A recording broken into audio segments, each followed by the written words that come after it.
I remember the day it happened as if it were yesterday. It was a sunny afternoon and I was running errands, blissfully unaware of the nightmare that awaited. I parked my car and headed into the grocery store, my mind a swirl of thoughts. Little did I know, someone was watching me. On my way back to the car, a man approached, asking for directions. I responded politely, but there was an underlying wariness. He seemed harmless, just another stranger in need. Yet, as I turned to point him in the right direction, he lunged at me. I barely had time to scream before he forced me into my own car. The drive felt like a twisted eternity. He covered my mouth, his threats chilling my bones. "You won't be able to scream," he warned. "No one will hear you." The thought of fighting back crossed my mind, but fear held me captive. Trapped in the back seat, my mind raced with dark possibilities. We arrived at a secluded cabin. He dragged me inside and locked the door. My heart thundered in my chest as he turned to me with a twisted smile.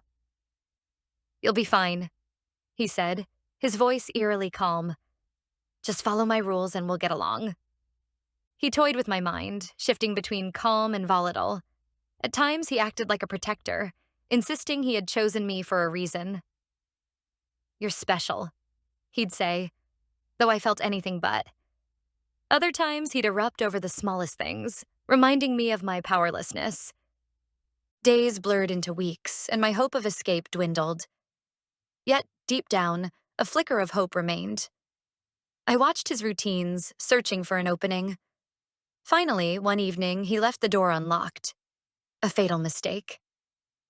I seized the chance, slipping out into the night. I ran, fear and adrenaline propelling me forward. When I finally reached the road, a car stopped. I collapsed in front of it, sobbing. I was free. But even now, his voice haunts me, a lingering shadow from that darkness. I survived, yes, but the memory of what happened never truly fades.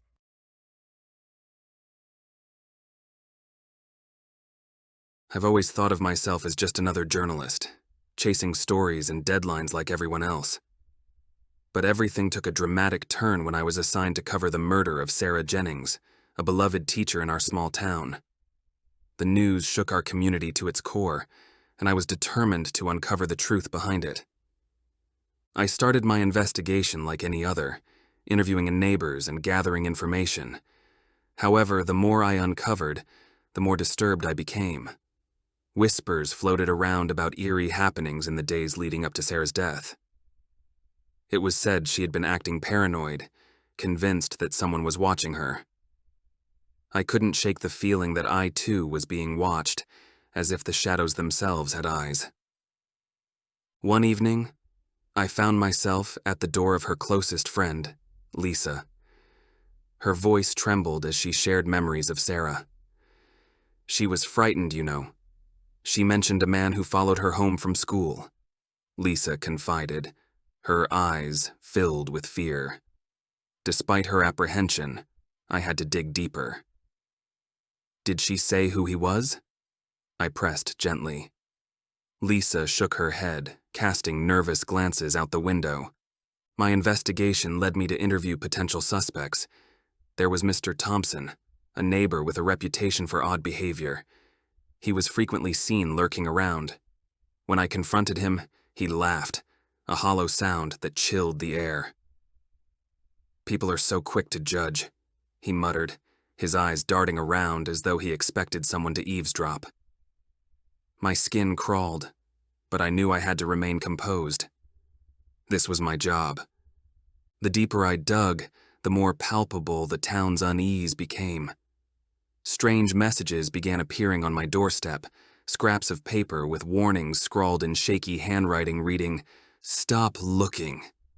My heart raced each time I found one. Was this some kind of sick joke? Or was someone genuinely trying to intimidate me? One night, as I sat in my car outside the police station, I noticed a flicker of movement in the shadows. I turned to see a figure watching me. Panic surged through me.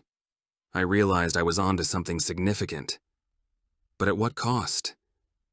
In my quest for the truth about Sarah's death, I feared I had unwittingly placed myself in the crosshairs of someone who wanted those secrets to remain buried.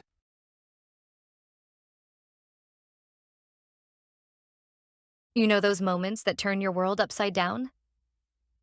I had one, and it haunts me every single day. It happened years ago, on a warm summer evening while I was out with friends. We were wandering through the old part of town, joking and laughing, when we stumbled upon something that seared itself into my memory forever. We were just a few blocks from my house when I heard it. A heated argument followed by a chilling scream. My friends wanted to brush it off, but curiosity gnawed at me. I edged closer, peeking around the corner of a dimly lit alley. That's when I saw him.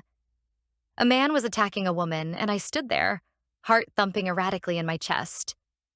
It felt like a scene from a nightmare, but it was all too real. I was paralyzed with indecision, knowing I should sprint for help, yet rooted to the spot by fear. I watched as the man seized the woman and dragged her deeper into the shadows. I remember the thought piercing through the chaos in my mind. If I don't do something, who will? But I didn't move. I remained frozen, a coward glued in place.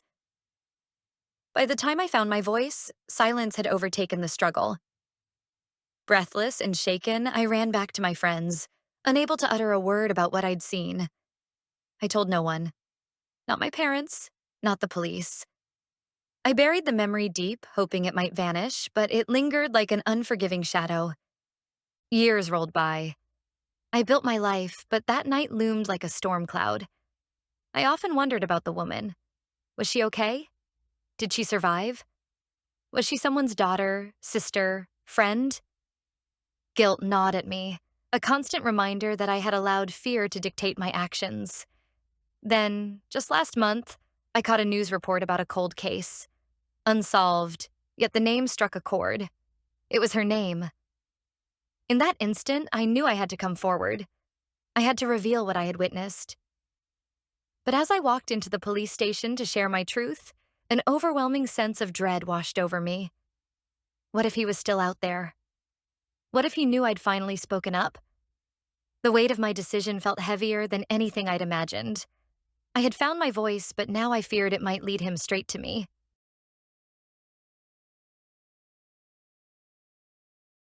You wouldn't believe how fast fear can grip a place. I live in a small town where nothing much used to happen, but then the killing started and everything changed. It all began with whispers. At first, we brushed them off as urban legends, stories about a stranger lurking in the woods.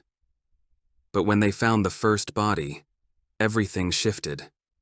The victim was a local girl, someone I knew from high school. Her murder sent shockwaves through the community, and suddenly we were all on edge, glancing over our shoulders and locking our doors early at night.